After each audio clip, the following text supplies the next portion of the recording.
原地打轉。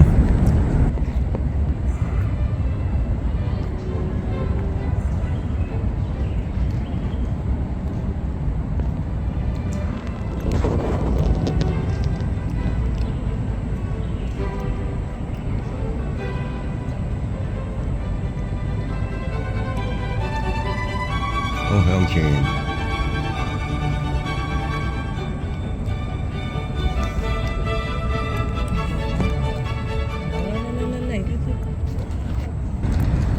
向前。撳咗兩邊啊你啊！唔係啦，撳一邊撳兩邊就咩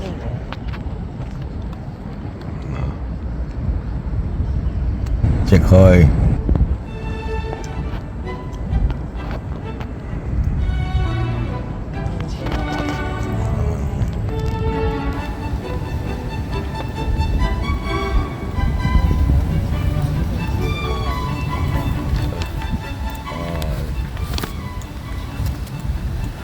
呢啲我人。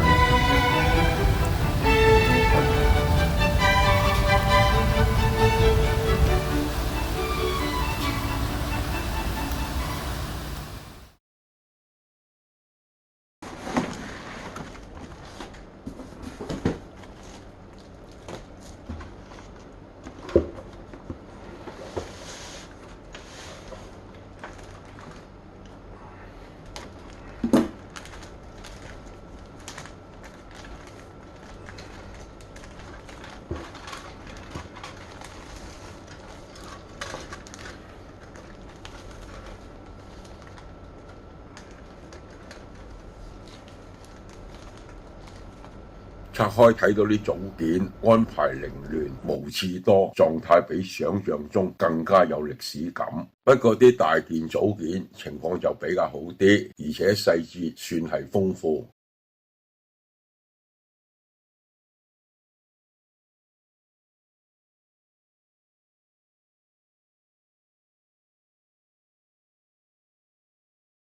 因為對 Revell 一向聲稱啲比例有所懷疑，所以量度一下人形，身高連帽為16.64 mm， 對比108比例為1.82米，算係合理。原來係將近半世紀前嘅模具。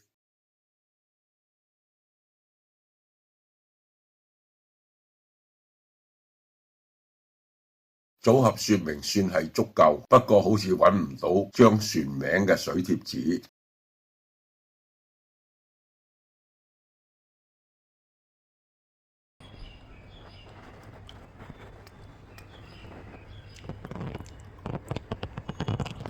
呢次我都係量度一下拖船嘅水線排水量，173克對比218噸，同當年哥倫布西征艦隊嘅總排水量差唔多。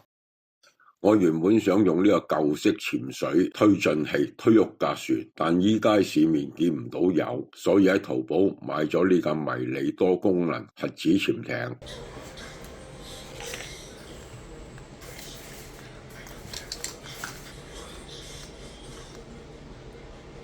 喺一堆廢話中，就係揾唔到個取用說明。經過一輪費力嘅摸索後，終於打開個底座，揾到呢張點樣打開個底座嘅說明。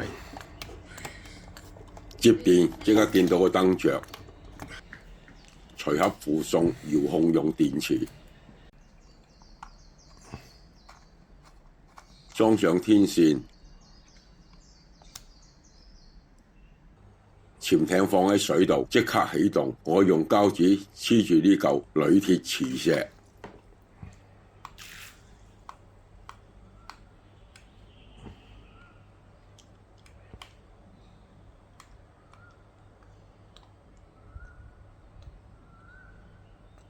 再喺拖船船底放咗另外一嚿，咁樣潛艇就可以帶動個拖船。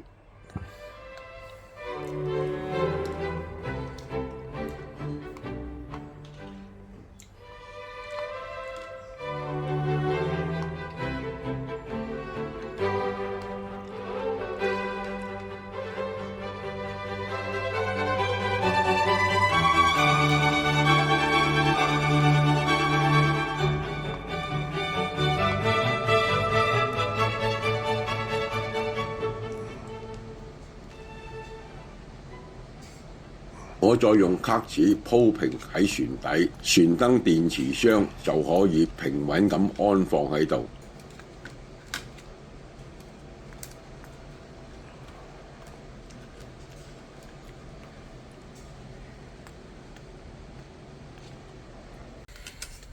我認為原生雕刻船艦既難上色又唔夠真實，所以我用刀將佢剷走。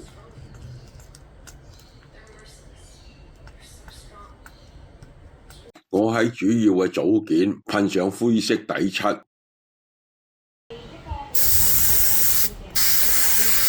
板我選用最常用嘅綠色甲板。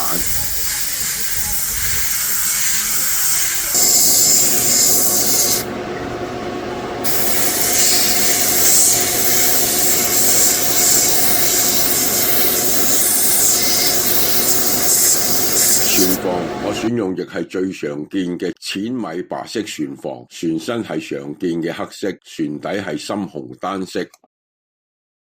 我用白膠漿將條幼繩黐喺甲板嚟表現拖船嘅纜索。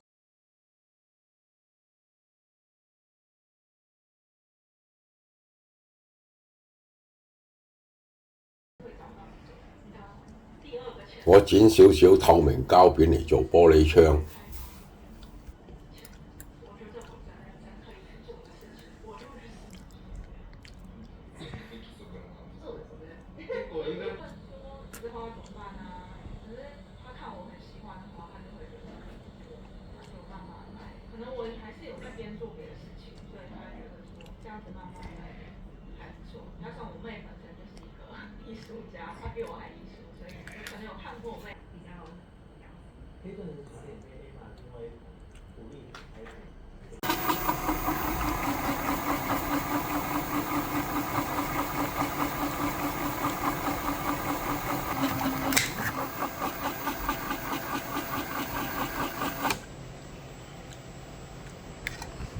我喺上層甲板鑽窿，令船房嘅燈光可以透上嚟。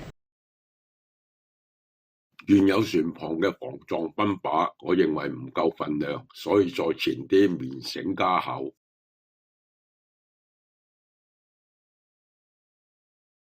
同時搽白膠漿固定。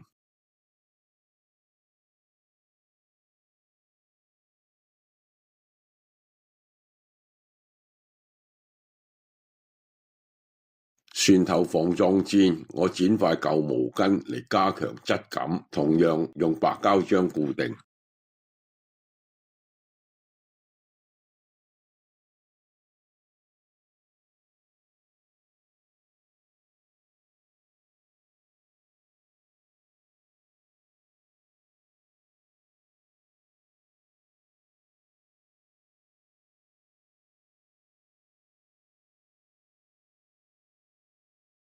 主要嘅組件已經初步上色，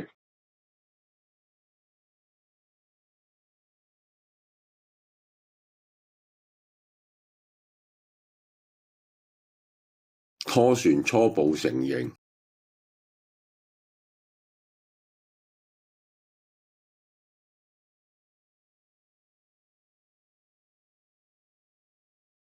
因為受電源所限，所以呢次我用嘅係3瓦 LED 燈。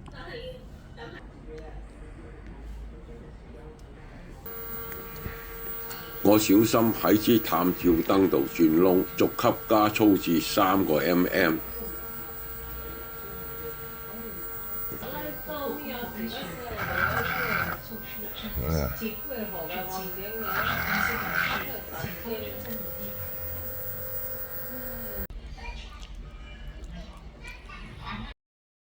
使到可以安裝粒3個 mm 嘅燈膽。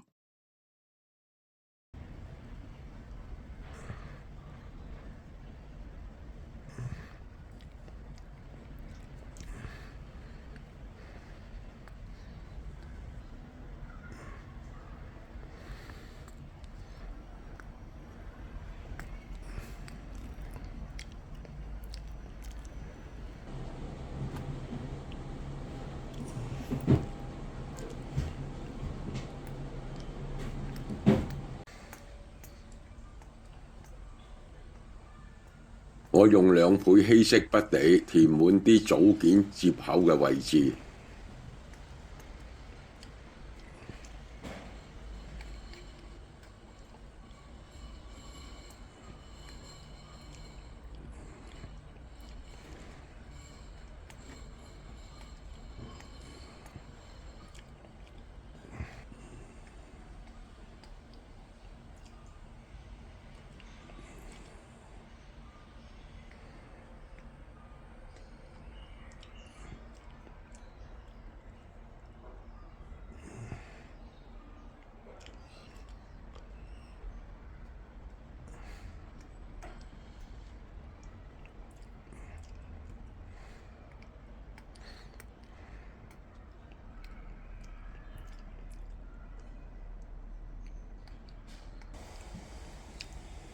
並為船房裝上燈光。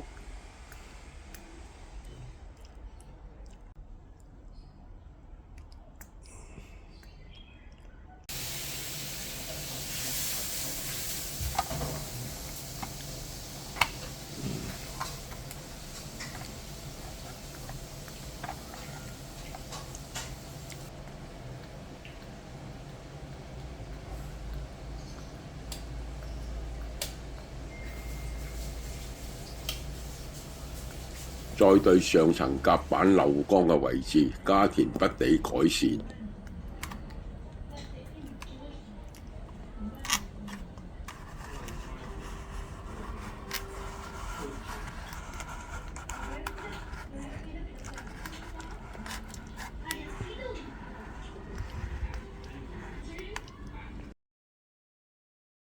我用幾粒之前剩低嘅滑輪加喺啲救生艇架上。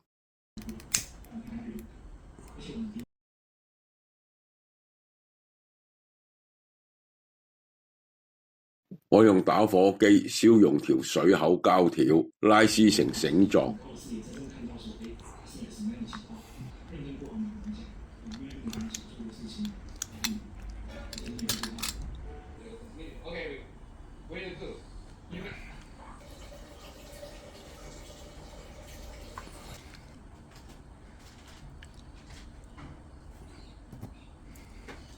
用嚟代替船圍嘅固定索，比綁繩更加好用。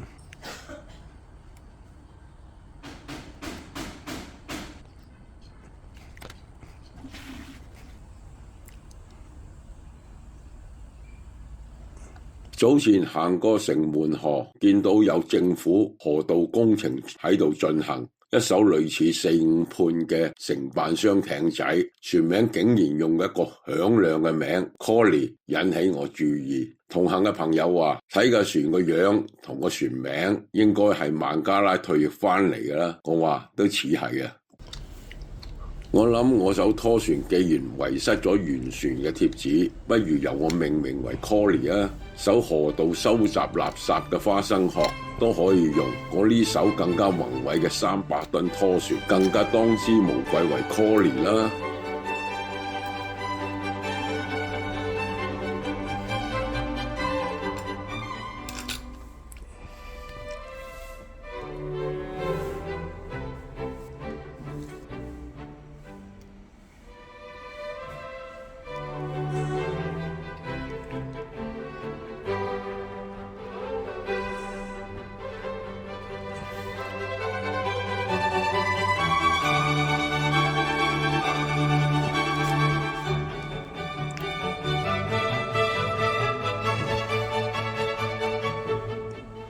船籍港當然由倫敦改為香港啦。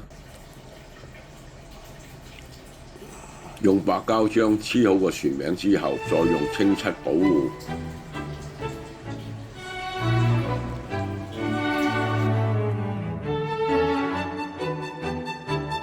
自此，全船員工可以驕傲地向大家展示同埋落水試航。